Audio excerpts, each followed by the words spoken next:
Welcome, everyone. This is Recovery Dharma. My name is Julia. I'm one of the facilitators of Recovery Dharma in the Spokane Sangha, and it is such a joy to be with you today on this wonderful Friday. Yesterday, I was a wee bit under the weather, and for our practice, we had a beautiful sound bath. I gave myself wonderful nutrition last night, and then I put myself to bed nice and early, and I feel like a whole brand new person today. It's amazing. I'd like to begin our practice by sharing with you a sentiment of metta, loving kindness. This is a little picture that I painted. It's got a really chunky piece of paint on it. This blue paint is actually dried paint around the lip of the paint tube, and I just plopped it on my little painting. This one reads, "May you find strength. May you find strength."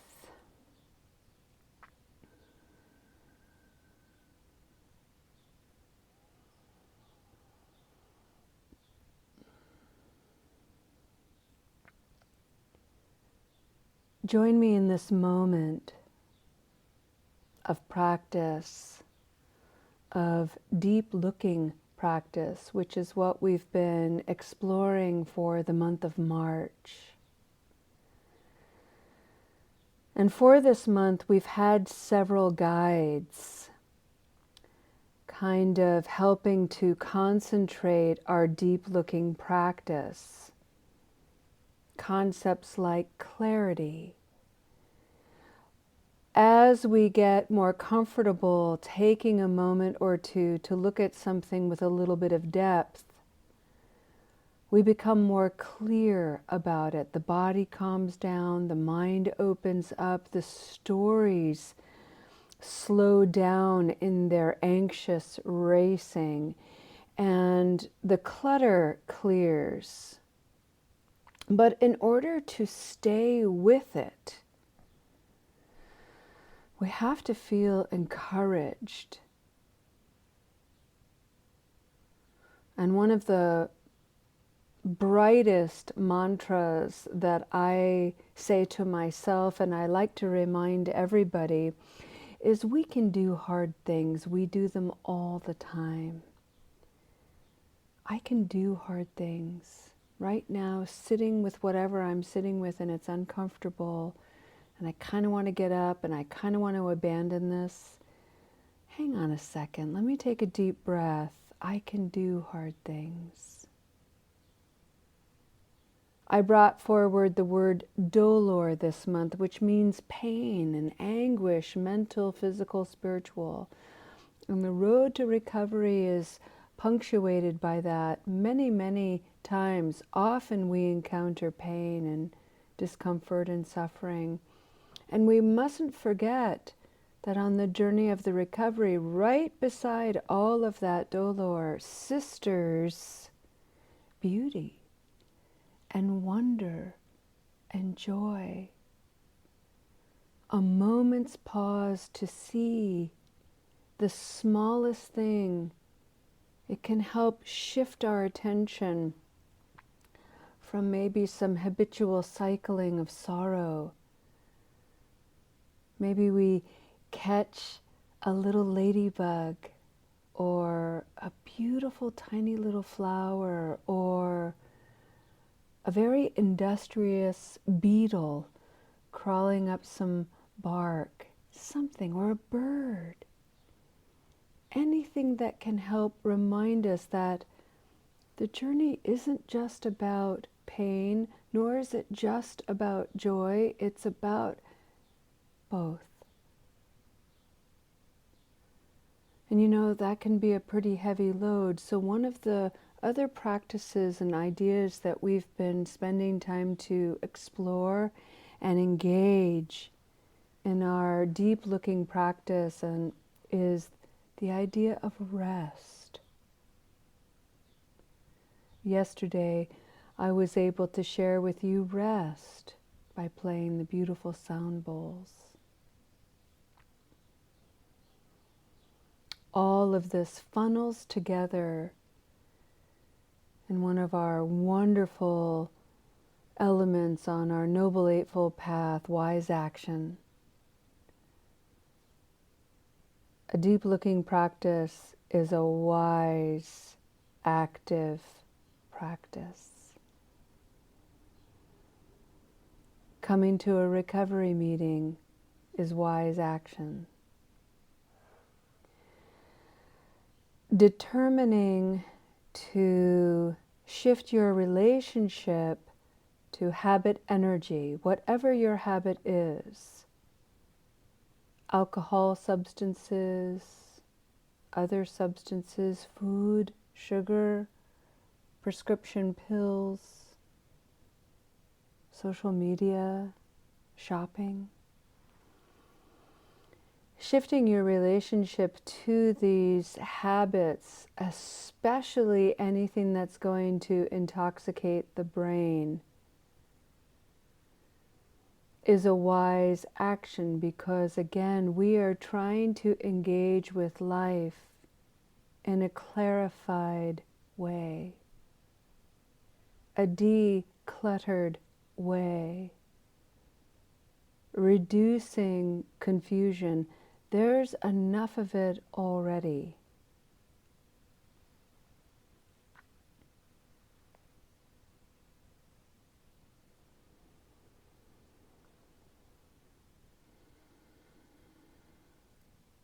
The most profound action we can take together as a community, but also as individuals, it's so simple. It's easy to distrust. And yet when we engage this practice, it is so profound, and it is the practice of mindful breathing. This is the first foundation of mindfulness from an ancient sutra. Simply bringing your attention to your breath, noticing how you breathe, the gentle action of breathing in and breathing out, the humility that we can access because the body breathes for us. We don't even pay attention to it. The body knows how to do it regardless of where our mind is. It also knows how to regulate itself based on our activity. The body's partnership with breathing is extraordinary, and we are simply calling the mind, hey, pay attention to this miracle called breathing.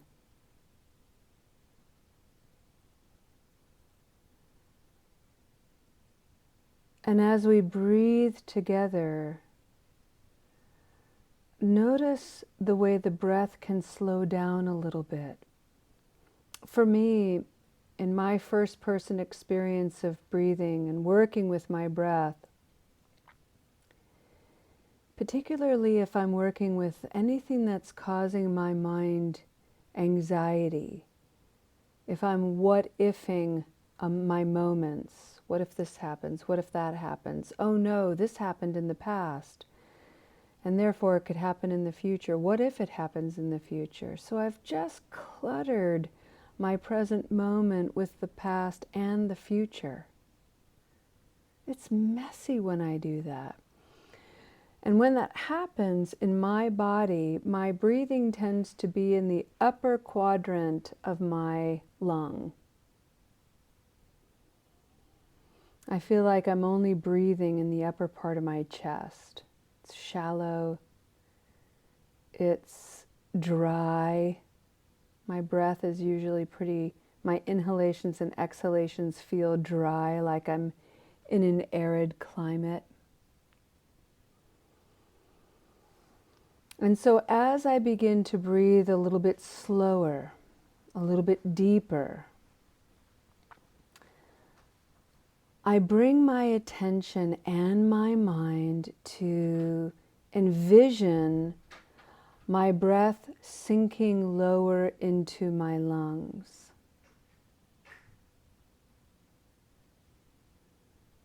And then I kind of wake up my belly a little bit and I invite my belly to soften.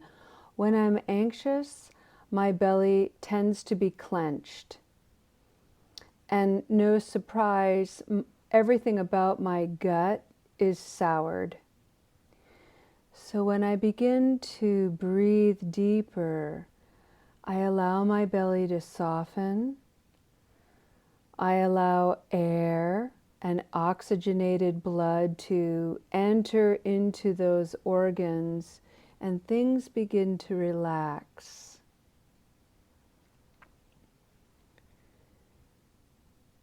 I have to stay a bit active in my body though, friends, because I do have a tendency when I'm aware of my belly softening, I can begin to slump my shoulders forward and curve my spine into a little bit of a C.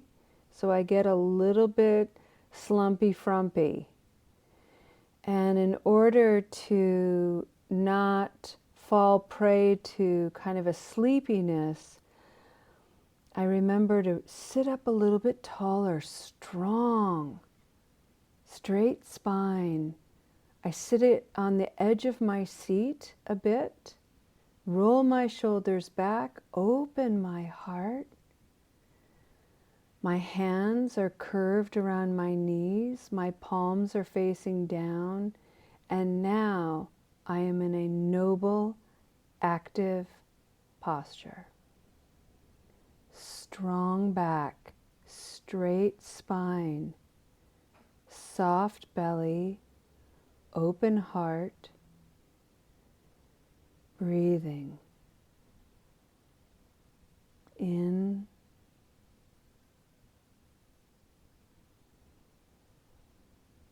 out.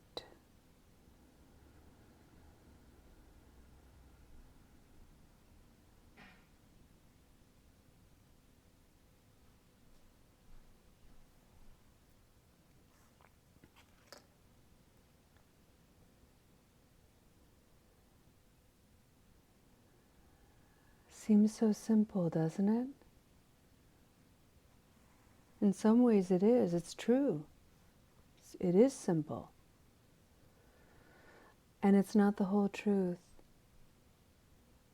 Because the simplicity of breathing in and out for me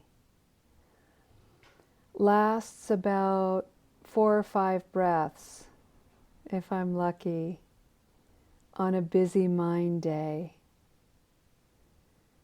When my mind is busy and active, particularly if it's working with challenging emotions, if I can get 3 concentrated inhalations and exhalations without my mind wandering, that's a good day. That's a really good day. Most of the time, however, my mind finds kinship with my golden retriever. Squirrel. Food. Somebody to make me smile and wag. And the minute I notice that, the moment I notice that, rather than get upset, I just smile. Would you look at that? And then I breathe again. Sometimes I count, sometimes I don't. Sometimes I say a helpful mantra. May I find strength.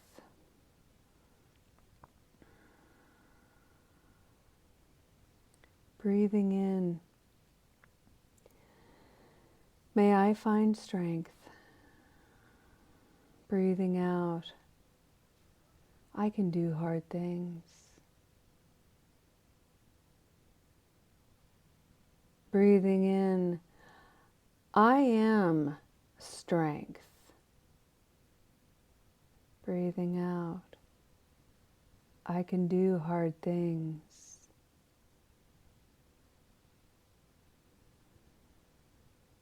Breathing in, strength. Breathing out, anything.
Friends, I don't know if I have the right words or enough words to convey how extraordinary it is of all of us to prioritize this time to practice together, to practice, period. And the reason why I say that is the conditions of this environment are full of ease. Most of us are in a place, whether we're at work or we're at home or we're in the car, where there's nothing tugging really on our time. There's nothing challenging us. We can simply be here together in this hour, breathing, listening, sharing. It's amazing to be able to have that. Not everybody does. And we certainly haven't always had this kind of time, but we've prioritized that. We've made it important. That is a wise action to practice in this condition, because when we go back out into the world and the conditions change and we become challenged, we can recall this time and this practice, and we can bring that into our present moment, the goodness of this practice, the solidity and calmness, simply taking a deep breath. We can remember that. And that all by itself shifts the conditions of whatever is challenging you. It may be subtle, but it is a shift nevertheless. And one of the ways you can identify that is the difference between habitual reaction to something versus a response instead. That's the miracle of this practice, is it teaches us how to be wise in our responses rather than habitual in our reactions. And this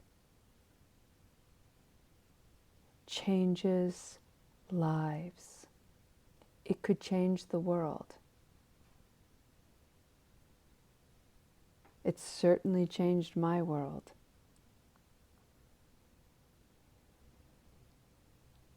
What an extraordinary thing that you are doing for yourself, and by extension, all the world.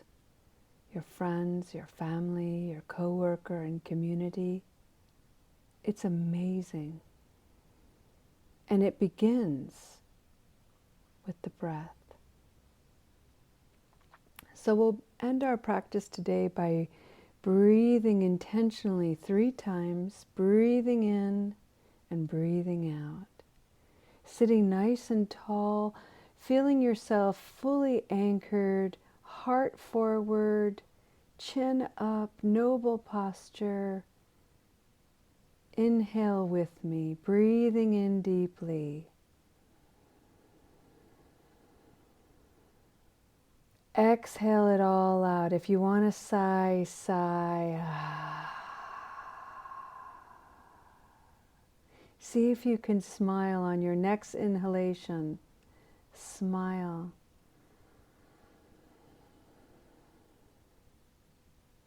Exhale, another little smile. Maybe add a little mischief to your smile, like you're up to something really good. It's a slight secret. Take another deep breath in.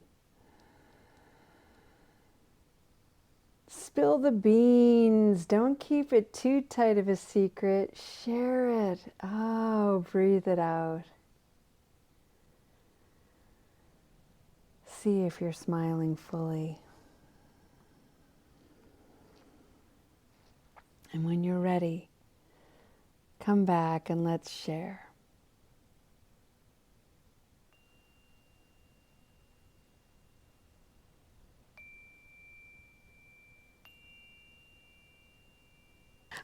We'll go ahead and end our practice today with a dedication of merit.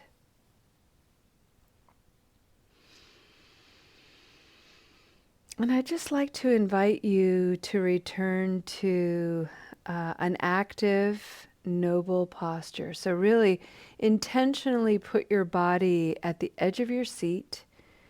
See if you can cup your knees with your hands, palms down. And if not, if you're sitting in a place where your hands don't quite reach, just palms flat on top of your thighs. Really give an opportunity to ground the body. Sit nice and tall, open that chest, just sit with your core body still and maybe move your shoulders one at a time, just roll them forward and back and feel what it feels like to roll your shoulders in such a way that your heart feels forward, leaning forward, sada, heart-led life.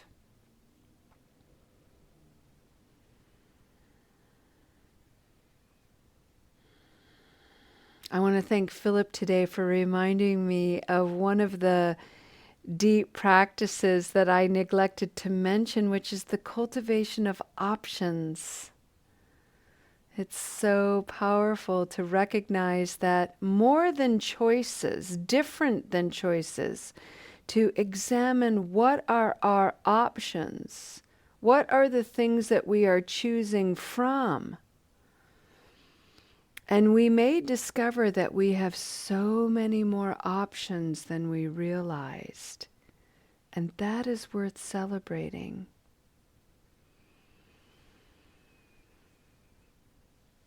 Friends, we come into community, into Sangha, to be stirred, to be activated, to remember that the posture of awakening is active and requires strength and presence. There's always the option to go back to sleep. But why would we choose that? We've already done that. And in this posture of awakening, we see so many seeds of possibility, so many options, so much to explore, so much treasure to be found. We choose this way because we know of its healing benefit to ourselves as individuals, but more importantly, by extension, to others. May you take your practice, your breath today, that ability to stand heart-led, bring it into the world that is scared, sedated, confused, and bring joy in your body and in your presence, and know beyond a shadow of a doubt that it brings healing and peace. May you do this to help ease suffering. And what an extraordinary thing to do. Thank you for it. We'll see you next time. Namaste.